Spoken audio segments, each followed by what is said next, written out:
তুমি কয় নম্বর তুমি জানো নি?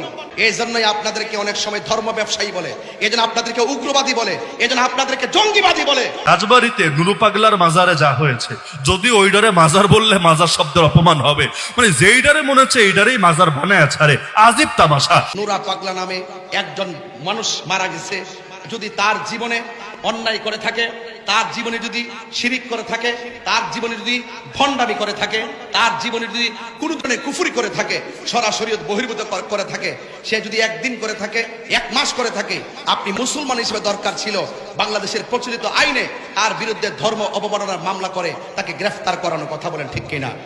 কিন্তু সেই নুরা পাগলা যখন মারা গেল, কবরের ভিতর থেকে আপনারা তাকে লাঠি দিয়ে আঘাত করে করে কবর খুঁড়ে তার লাশটাকে বের করলেন। বের করার পরে তার লাশকে নিয়ে উল্লাস করেন, আল্লাহু আকবার, নারায়ে তাকবীর, আল্লাহু আকবার স্লোগান দিয়ে দিয়ে আপনারা সেই লাশটার মধ্যে 60 বছরের মানুষ আছে, 70 বছরের মানুষ আছে, স্বাধীনতার আগে পরের মানুষ আছে। আপনাদের জীবনে কোনোদিন দেখেছেন কোন কবর থেকে লাশ তুললা, মুসলমানের লাশ তুললা আগুন দা পুরাইছে? এমন ইতিহাস কি বাংলাদেশে হয়েছে? আমরা কি বাংলাদেশ দেখছি? আমরা কি দেখছি? এই জন্যই বলে যে ইসলাম ছিল শান্তির ধর্ম, আজকে ইসলাম ধর্মটারে উগ্রতার দিকে নিয়ে যাচ্ছেন। ইসলাম একটি শান্তির ধর্ম, মানবতার ধর্ম। এই জন্য আমি বলবো, প্রশাসনকে বলবো, এই ঘটনার সাথে যারা জড়িত তাদেরকে অনতিবিলম্বে আইনের আওতায় আনার জন্য কথা বলেন, ঠিক না বেঠে? আজকে আপনি কোন ব্যক্তি ভণ্ড, কে ভালো মন্দ যখন মারা যায় তখন সেটা আল্লাহর হাতে ছেড়ে দিতে হয়, কথা বলেন, ঠিক না বেঠি? আপনি বলুন তো, একটা মানুষ মারা যাওয়ার পরে কবর থেকে উঠায় আগুন ধরানো কি ইসলাম এলাউ করে? কথা বলে এলাউ করে? সে মারা গেছে, সে যদি বন্ড হয়, সে যদি প্রতারক হয়, সে যদি জাহান্নামী হয়, জান্নাতি হোক বা জাহান্নামী হোক, এটার ফায়সালা আল্লাহ করবেন। তুমি কবর থেকে উঠাইয়ে তার গায়ে আগুন ধরাইছো, তুমি কয় নম্বর তুমি জানো নি? এই জন্যই আপনাদেরকে অনেক সময় ধর্ম ব্যবসায়ী বলে, এই জন্য আপনাদেরকে উগ্রবাদী বলে, এই জন্য আপনাদেরকে জঙ্গিবাদী বলে, এই জন্য আপনাদের প্রতি মানুষের আস্থা বিশ্বাস দিনে দিনে উঠে যাচ্ছে, সত্যিকার ইসলামটা কলঙ্কিত হচ্ছে, কথা বলেন, ঠিক না বেটে? যারা এই ঘটনার সাথে জড়িত অনতিবিলম্বে তাদেরকে আইনের আওতায় আনতে হবে, কথা বলেন, ঠিক না বেটে? আমরা দেখেছি বিগত 24 সালের 5 আগস্টের পরে আমাদের 90টা মাজারের মধ্যে আগুন ধরায় দেওয়া হয়েছে। সেদিন থেকে ওই দিন থেকে যদি সরকার তাদের লাগাম টেনে ধরতো, আজকে কবরের ভিতর থেকে লাশ টেনে আগুন ধরাই দিত না, কথা বলেন, ঠিক কিনা বলেন? আমাদের 95টা মাজারের মধ্যে আগুন লাগাই দেওয়া হয়েছে। এই দেশে ইসলাম এনেছেন আল্লাহর ওলিগণ, এই দেশে শান্তির বার্তা ঘরে ঘরে পৌঁছে দিয়েছেন আল্লাহর ওলিগণ। সেই আল্লাহর ওলির মাজার যখন আগুন লাগাই দিয়েছেন, বুঝতে হবে আপনারা ইবনু আব্দুল ওয়াহাব নজদির এজেন্ডা এই দেশে বাস্তবায়ন করতে চান, কথা বলেন, ঠিক কিনা? আহলে সুন্নাত ওয়াল জামাত এগুলো বরদাস্ত করবে না। শান্তিতে কথা বলি, ভদ্রভাবে কথা বলি, খানকায় বসে আমরা মুরাকাবা মুশাহাদা করি, আমাদেরকে রাজপথে নামতে বাধ্য করবেন না, বলে দিলাম, ঠিক কিনা বলেন? এই জন্য ইন্টারিম গভর্নমেন্টকে বলবো, অনতিবিলম্বে সেই উগ্রবাদীদেরকে আইনের আওতায় আনা হোক। আমি আশা করব সকল ধর্মবর্ণ যত দলের লোক আছেন প্রত্যেককে বলবো এই ঘটনার তীব্র নিন্দা জানানোর জন্য, কথা বলে, ঠিক না বেঠে? যেইডারে সেইডারে মাজার বললে মাজার শব্দের অপমান হবে না? কারণ মাজার শব্দটা যদিও ডাইরেক্ট কোরআন হাদিসের শব্দ না, কিন্তু এই শব্দটা এখন একটা ধর্মীয় শব্দ হয়ে গেছে, একটা সম্মানসূচক শব্দ হয়ে গেছে। যারা নামাজ পড়ে না, ফরজ গোসলটাও করে না, ওইটারে যদি মাজার বইলা চালায় দেয়, ঝামেলা আছে নাকি নাই? এই যে এই পাগলাকে নিয়ে এই কথা, এত আলাপ আলোচনা। তবে নুরু পাগলার অনেক মুরিদকে আমার সচক্ষে দেখার সুযোগ হয়েছে। মুরিদ হওয়ার একটা কারণ এটা ছিল, আল্লাহ অনেক সময় ভণ্ডদেরকে কিছু শক্তি দিয়ে দেন। যেমন দাজ্জালকেও আল্লাহ শক্তি দিবেন না, আসমানকে বলবে বৃষ্টি দে, বৃষ্টি শুরু, জমিনকে বলবে ফসল ফলা, ফসল শুরু। তো পাগলা যদিও নামে হলো নুরু পাগলা, আর নিজেরা দাবি করতে ইমাম মেহেদি।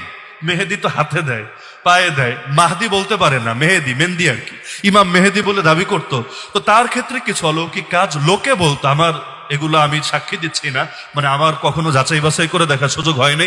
লোকে বলতো অনেক রোগে বা অনেক সমস্যায় তার কাছে গেলে সে আসলেই ফুটু দিলে বা বিভিন্ন তদবির করলে এগুলো সুস্থ হয়ে যেত। আবার সুস্থ মানুষকেও সে চাইলে অসুস্থ করে ফেলতে পারতো। 2-1 নিজেরা সাক্ষী দিয়েছে আমাকে। এক লোক, আমার যে মসজিদে খতিব ছিলাম, এর সামনে একটা দোকান ছিল, সে নিজে বলেছে, হুজুর আমি সুস্থ ছিলাম, একদিন নুরু পাগলার সঙ্গে বেয়াদবি করেছিলাম, এরপর থেকে আমার এমন শারীরিক সমস্যা, এত ডাক্তারের ওষুধ খাই কিন্তু কাম আর হয় না। তো যদিও ওরা দেখতে পারি না, পাগলা সবাই বলে, তো কি করব বলেন, যেটা চোখে দেখি এটা তো অস্বীকার করতে পারি না। আমি বললাম এটারে কি কেরামতি মনে হয়, কারামত মনে হয়? বললো না হুজুর, কারামত না, তবে কিছু একটা তো হবে। আমি বললাম কিছু একটা হলে ওইটা হবে শয়তানি চাল, মানে জাদু। ভণ্ডদের সাথে যে ক্ষমতা থাকে এটারে কারামত বলে না, মোজেজা তো বলেই না, এটারে বলে জাদু। দাজ্জাল যা দেখাবে সেটাও জাদু, সেটা কোনো কারামত না। তো এই লোক আমার জন্মের আগ থেকে ওই অঞ্চলে ব্যাপকভাবে ভণ্ডামি করে। এই ইমাম মাহদি দাবি, এই সেগুলো আজকের না, কত আগের, চিন্তা করেন, আমার জন্মের আগের কথা।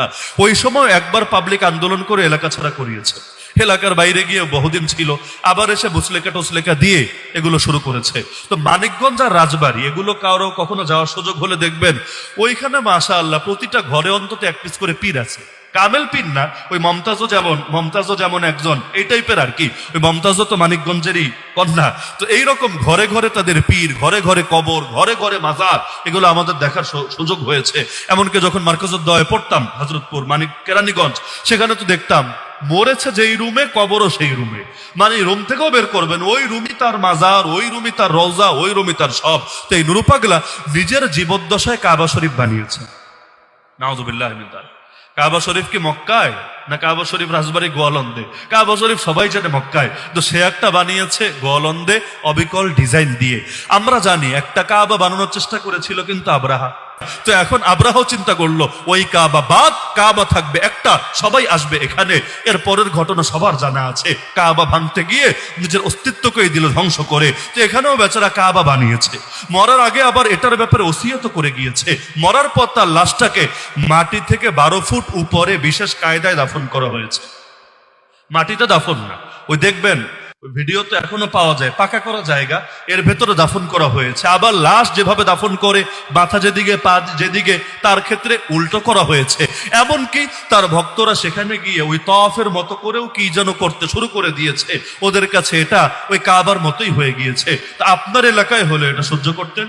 আমি তো জানি রাজবাড়ির মানুষরা আসলে অনেক শান্তশিষ্ট, কারণ এত পীর, এত মাজার, এত ভণ্ড, ভালোটা না মন্দটা দেখতে দেখতে দেখতে অনেক ক্ষেত্রে ঘাস হওয়া হয়ে গিয়েছে।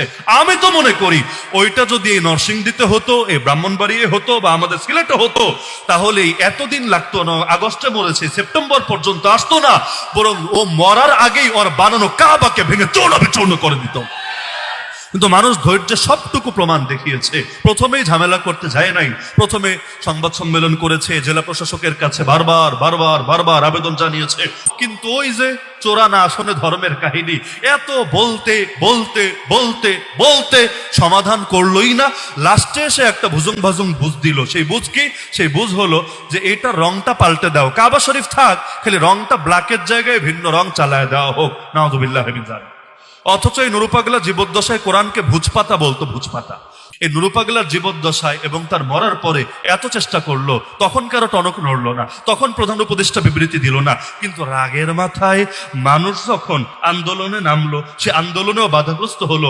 কিছু ছেলেপেলের রাগ তো বেশি থাকতেই পারে, তারা গিয়ে যখন সেখানে ঢুকতে চাইলো, ওইখানে আবার ইট মারলো, পাথর মারলো মাজারের খাদেমরা। এবার তো রাগ আরো বেড়ে গেল কয়েকজনকে আহত দেখে। আর ময়দানে নামলে আহত দেখলে এমনিও সেন্স ঠিক থাকে না, তারা গিয়ে লাশ উঠিয়ে সেই লাশকেও পুড়িয়ে ফেললো। যদিও সব আলেমরা থামাতে চেয়েছে। আপনি খোঁজ নেন, যেখানে যত আলেম ছিলেন, কারণ লাশ পুরানো ইসলাম সমর্থন